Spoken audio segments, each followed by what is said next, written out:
Mais avec cette expression, il y a un petit truc qui cloche. Regardez, on a une fraction sur quelque chose. On peut simplifier.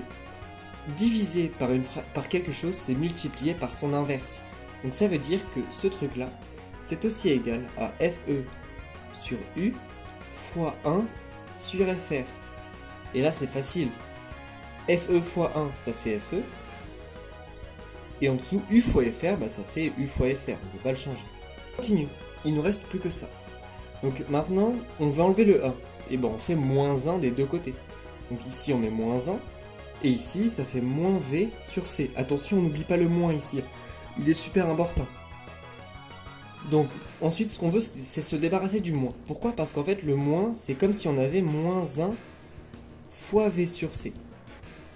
Ici, qu'est-ce qu'on fait quand on a un moins 1 devant? On multiplie par moins 1. Ça nous donne 1 ici, et là-bas, ça va donner moins 1. Donc, on va avoir V sur C, donc multiplié par moins 1, sous-entendu, qui est égal à moins facteur de FE sur U fois FR moins 1. Et si on applique le moins ici, un moins devant une parenthèse change tous les signes des membres dans la parenthèse.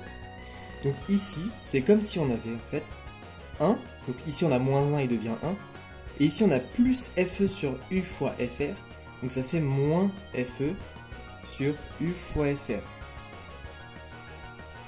Et maintenant, on n'a plus qu'une seule étape. On a le C ici, il n'y a plus qu'à le rajouter. Donc V, il est égal à tout ça fois C. Voilà, j'espère que tu as compris. N'hésite pas à me le dire en commentaire.